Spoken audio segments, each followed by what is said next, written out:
यह कहानी है सोनपुर के उस सुनसान रास्ते की जो सीधे पुराने श्मशान घाट तक जाता है।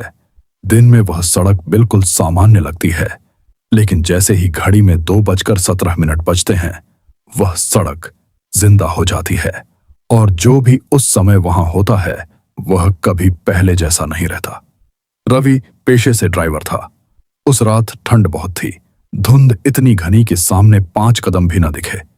मोबाइल की स्क्रीन चमकी। 2:16 AM। रवि ने खुद से कहा, बस ये शॉर्टकट पार कर लूं, 5 मिनट में घर। जैसे ही गाड़ी पीपल के उस पुराने पेड़ के नीचे पहुंची, घड़ी ने 2:17 बजा दिए।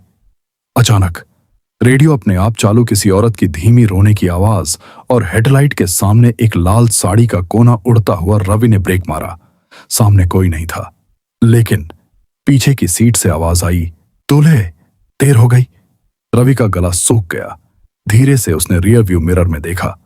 पीछे एक दुल्हन बैठी थी, चेहरा आधा जला हुआ, होंठ फटे हुए और आंखें पूरी सफेद। उसके पैरों के नीचे से राख गिर रही थी। गाड़ी का दरवाजा लॉक, खिड़की जाम, मोबाइल में नेटवर्क गायब। रेडियो में अचानक पुराना शादी का गाना बजने लगा, धीमा, और फिर उल्टा चलने लगा। दुल्हन धीरे धीरे आगे झुकने लगी। उसकी सांस रवि की गर्दन पर महसूस हुई, बर्फ जैसी ठंडी। तुम मुझे छोड़कर क्यों भागे?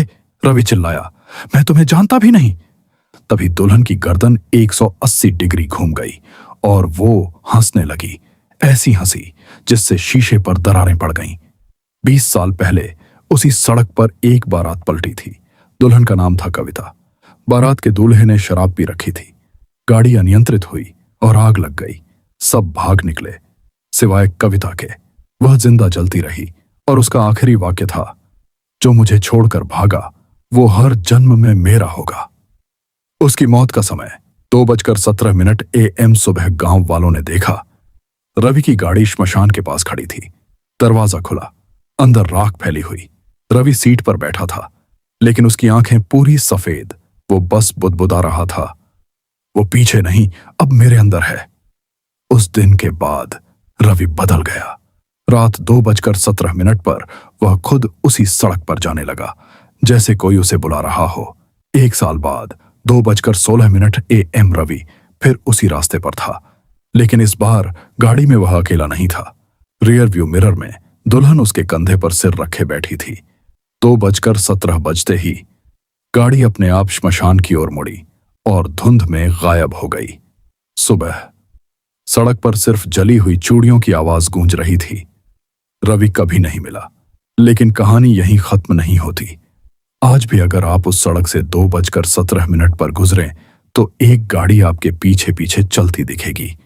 पहले वो दूर रहेगी, फिर बराबर आएगी, फिर आगे निकल जाएगी, और जब आप शीशे में देखेंगे, ड्राइविंग सीट पर कोई दूल्हा बैठा होगा जिसकी आंखें पूरी सफेद होंगी और पीछे लाल साड़ी में दुल्हन मुस्कुरा रही होगी। पिछली कहानी में रवि धुंध में गायब हो गया था, लेकिन असली डर अब शुरू होता है। 1 साल बाद ठीक उसी तारीख को सोनपुर में फिर वही ठंडी धुंध छा गई।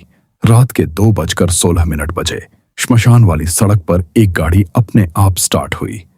ड्राइविंग सीट पर रवि था, लेकिन उसकी आंखें अब इंसानी नहीं थीं, पूरी सफेद, चेहरा काला पड़ा हुआ, जैसे अंदर से जल चुका हो। पीछे की सीट पर लाल साड़ी में वही दुल्हन बैठी थी। उसने धीरे से कहा, आज हमारी शादी पूरी होगी। श्मशान घाट पर उस रात अजीब सी रोशनी जल रही थी। कोई इंसान नहीं था, लेकिन ढोल की आवाज गूंज रही थी।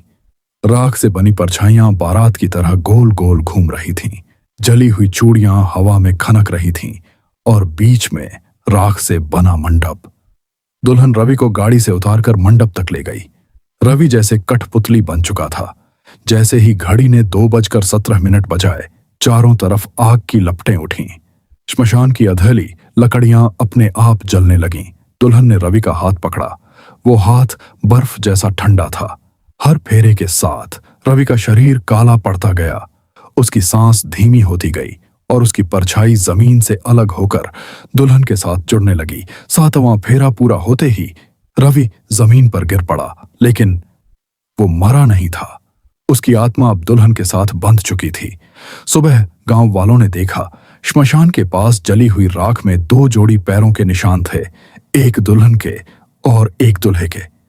उस दिन के बाद से रात 2:17 पर एक गाड़ी सड़क पर घूमती है। अब ड्राइविंग सीट पर दुल्हन होती है और पीछे की सीट पर रवि बैठा होता है। लेकिन बात यहीं खत्म नहीं होती।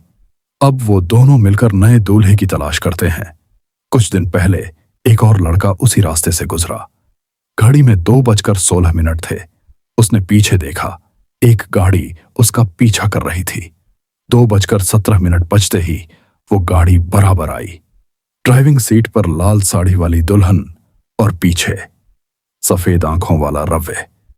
दोनों मुस्कुरा रहे थे और अगले ही पल उस लड़के की गाड़ी धुंध में गायब हो गई। पिछले पार्ट में श्मशान में शादी पूरी हो चुकी थी। रवि अब इंसान नहीं रहा था, लेकिन असली सवाल अभी भी बाकी था। दुल्हन चाहती क्या है? सोनपुर की वही सड़क, वही पीपल का पेड़ और वही धुंध। लेकिन इस बार 2:17 बजते ही सड़क जमीन नहीं रही, वह एक दरवाजा बन गई। जो भी उस समय वहां खड़ा हो, उसे दूसरी दुनिया में खींच लिया जाता है। उस रात एक कॉलेज का लड़का अंश बाइक से लौट रहा था। मोबाइल में समय 2:16 AM। उसे पीछे हेडलाइट दिखी, एक पुरानी गाड़ी धीरे धीरे पास आती हुई। 2:17। अचानक बाइक बंद, हवा ठंडी और कानों में फुसफुसाहट। फेरे पूरे नहीं हुए, अंश ने पीछे देखा। गाड़ी उसके बराबर थी। ड्राइविंग सीट पर लाल साड़ी वाली दुल्हन, पीछे सफेद आंखों वाला रवि। लेकिन इस बार दुल्हन का चेहरा पूरा जला नहीं था। उसकी त्वचा पिघल रही थी, आंखों से काला धुआं निकल रहा था और उसके पैरों के नीचे जमीन नहीं थी, वो हवा में तैर रही थी। श्मशान की शादी सिर्फ एक चाल थी। असल में दुल्हन कोई आत्मा नहीं थी, वो एक बंधन थी। 20 साल पहले जब वो जली थी, उसकी आत्मा शांति नहीं चाहती थी, उसे दर्द चाहिए था। हर नया दूल्हा उसकी ताकत बढ़ाता है। रवि अब उसका सेवक था और जितनी आत्माएं वो लाती, उतनी उसकी शक्ति बढ़ती जाती। अंश ने भागने की कोशिश की, लेकिन सड़क गायब हो चुकी थी। चारों तरफ सिर्फ श्मशान, जलती चिताएं और राख से बने चेहरे। दुल्हन ने हाथ बढ़ाया, उसकी उंगलियां लंबी होकर अंश की गर्दन तक पहुंच गईं। रवि मुस्कुराया, अब तू भी हमारा हिस्सा है। अचानक अंश की परछाई जमीन से अलग हो गई। उसकी आत्मा खींचकर मंडप में ले जाई गई। वहां पहले से कई दूल्हे खड़े थे, सफेद आंखों वाले, खाली चेहरे, सब इंतजार में। जैसे ही 7वां फेरा पूरा हुआ, दुल्हन ने अपना असली रूप दिखाया। वो दुल्हन नहीं थी, उसका शरीर राख का था, चेहरा बिना त्वचा का और अंदर सिर्फ जलती आग। उसकी हंसी से श्मशान की जमीन फट गई। नीचे एक गड्ढा जिसमें हजारों आत्माएं जल रही थीं। अब 2:17 सिर्फ समय नहीं है, वो एक दरार है जिससे वो बाहर आती है। कहते हैं जब 21 दूल्हे पूरे हो जाएंगे, वो पूरी तरह इस दुनिया में आ जाएगी। और अभी तक 20 पूरे हो चुके हैं। रात 2:17। सोनपुर की वही श्मशान वाली सड़क। धुंध इस बार लाल थी, हवा में राख नहीं, जली हुई चमड़ी की गंध थी। दुल्हन ने 21वां दूल्हा पकड़ लिया था। जैसे ही 7वां फेरा पूरा हुआ, जमीन फट गई और सब कुछ नीचे गिरने लगा। नीचे कोई आग का साधारण गड्ढा नहीं था, वह एक जिंदा नरक था। चारों तरफ आधे जले हुए चेहरे, हवा में तैरती चीखें और दीवारों से रिसता काला खून। हर आत्मा एक ही शब्द दोहरा रही थी, छोड़ दो, छोड़ दो। लेकिन वहां कोई सुनने वाला नहीं था। दुल्हन का शरीर पूरी तरह टूट गया। उसकी लाल साड़ी राख बन गई, त्वचा गिर गई और अंदर से निकला एक काला, लंबा, बिना चेहरे का साया। उसकी आंखें नहीं थीं, लेकिन जहां वो देखती, वहां इंसान जलने लगता। रवि और बाकी 20 दूल्हे अब उसके पैरों में बंधी जंजीरें थे। हर आत्मा उसकी ताकत थी। वो कोई आत्मा नहीं थी, वो दर्द थी।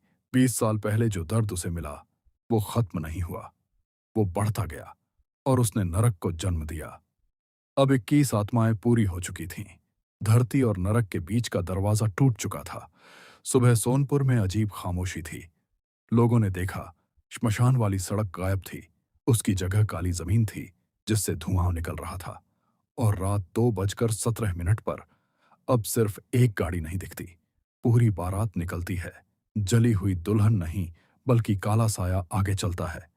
पीछे 21 दूल्हे, और जो भी उन्हें देख ले उसकी परछाई उसी वक्त अलग हो जाती है।